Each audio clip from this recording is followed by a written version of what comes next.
السلام علیکم ورحمۃ اللہ وبرکاتہ۔ جی یہ جو حدیث اس کا بلکہ ایک جز آپ نے جو بھیجا ہے، اگر اس حدیث کو پورا پڑھ لیں گے تو خود ہی سمجھ آ جائے گی۔ یہ اصل میں حدیث کا ایک ٹکڑا ہے، پوری حدیث سے یہ الفاظ صرف لیے گئے ہیں، رفعت الاقلام وجفت الصحف، کہ قلم اٹھا لیے گئے ہیں اور تقدیر کے صحیفے خشک ہو گئے ہیں۔ تو اس کی وضاحت اس پوری حدیث کو آپ پڑھیں گے تو خود ہی سمجھ آ جائے گی۔ پوری حدیث اس طرح سے ہے، عبداللہ بن عباس رضی اللہ تعالی عنہما بیان کرتے ہیں کہ میں نبی اکرم صلی اللہ علیہ وسلم کے ساتھ تھا تو پیارے رسول صلی اللہ علیہ وسلم نے مجھے فرمایا، یا غلام انی اعلمک کلمات احفظ اللہ یحفظک احفظ اللہ تجدہ تجاہک، کہ اے بچے، ابن عباس چونکہ چھوٹے تھے تو اللہ کے رسول نے ان کو اس طرح سے مخاطب کیا، اور آپ کے کزن بھی ہیں، آپ کے چچا کے بیٹے ہیں، فرمایا کہ میں آپ کو چند کلمات سکھاتا ہوں، ان کو آپ نے یاد رکھنا ہے۔ وہ کیا تھے؟ پہلی بات یہ بتائی کہ احفظ اللہ یحفظک، اللہ کی حفاظت کرو، اللہ تعالیٰ تمہاری حفاظت کرے گا۔ یعنی مطلب یہ ہے کہ اللہ تعالیٰ نے جن کاموں کا حکم دیا ان کو کرو، اللہ کی نافرمانیاں نہ کرو، اللہ کی اطاعت اور فرمانبرداری کرو تو اللہ تعالیٰ تیری حفاظت کرے گا۔ اور پھر فرمایا کہ اگر تم اللہ تعالیٰ کے احکامات کو مانتے رہو گے، اللہ تعالیٰ کی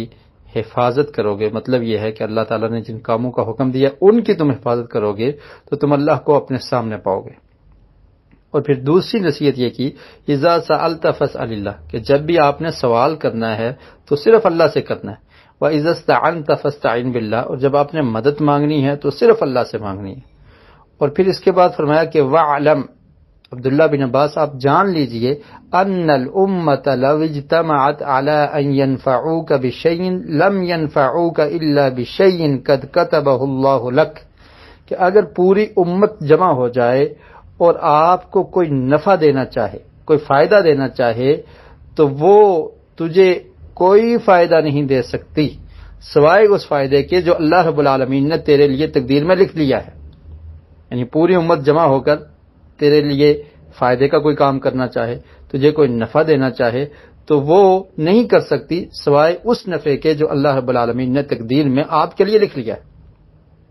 وَإِنِ اجْتَمَعُوا عَلَىٰ أَن يَضُرُّوكَ بِشَيْءٍ لَمْ يَضُرُّوكَ إِلَّا بِشَيْءٍ قَدْ كَتَبَهُ اللَّهُ عَلَيْكَ، اور اگر پوری امت جمع ہو جائے کہ آپ کو نقصان پہنچانے کے لیے، تو وہ تیرا نقصان نہیں کر سکتی پوری امت سوائے اس کے جو اللہ رب العالمین نے تیری تقدیر میں لکھ دیا ہے، تو وہی نقصان پہنچے گا جو اللہ نے مقدر میں لکھا ہے، اس کے علاوہ وہ کوئی نقصان نہیں پہنچا سکتے۔ اور پھر فرمایا رفعت الاقلام وجفت الصحف، کہ کلمیں اٹھا لی گئی ہیں۔ یعنی کلمے اٹھانے کا مطلب کیا ہے کہ تقدیر کو اللہ رب العالمین نے مخلوقات کی تقدیر کو لوح محفوظ میں لکھ دیا ہے کہ کیا ہوگا اور قیامت تک کیا کیا ہونا ہے، یہ سب اللہ تعالیٰ نے لوح محفوظ میں لکھ دیا ہے۔ اب اس میں کوئی تبدیلی نہیں ہو سکتی، اور اس کو لکھا گیا ہے کہ کس کے مقدر میں کیا ہے، کب اس کو خوشی ملنی ہے، کب اس کو غم ملنا ہے، کیا کیا معاملات اس تک ہونے ہیں، کس وقت تک اس نے دنیا میں زندہ رہنا ہے، اور کتنا اس کا رزق ہے، کتنی اس کی مدت ہے، یہ سب کچھ لکھ دیا گیا ہے۔ تو اب اس میں تبدیلی کوئی بشر نہیں کر سکتا۔ تو رفعت الاقلام، اب قلمیں اٹھا لی گئی ہیں، اس میں تغیر اور تبدل نہیں ہوگا۔ وجفت الصحف، اور صحیفے خشک ہو گئے ہیں۔ یعنی جب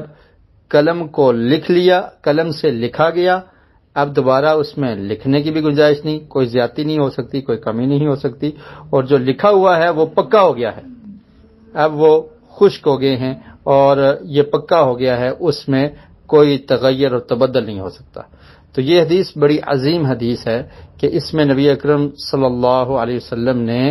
اللہ کی طرف رجوع کرنا کا سبق دیا ہے، اور اللہ تعالیٰ کے احکامات کو ماننے کا سبق دیا ہے، اور یہ بھی بتایا ہے کہ جب بھی مانگنا ہو صرف اللہ سے مانگو، اور اگر مدد کی ضرورت پڑے تب بھی اللہ سے مانگو، تاکہ انسان دنیا والوں کا محتاج نہ ہو، اپنے رب کا محتاج ہو جائے۔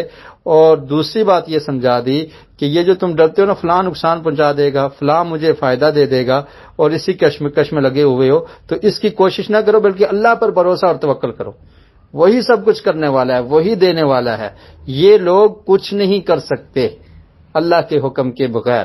نہ نفع دے سکتے ہیں نہ نقصان دے سکتے ہیں، اور اللہ رب العالمین نے تیرے مقدر کو لکھ دیا ہے، اب اس میں کوئی تبدیلی کرنے کی کوئی جسارت نہیں کر سکتا، کوئی طاقت نہیں رکھتا کہ اس میں کوئی تغیر کرے، کوئی تبدیلی کرے۔ قلموں نے لکھ دیا اور صحیفے خشک ہو چکے ہیں، تو اس لیے پھر ان لوگوں سے کیا ڈرنا،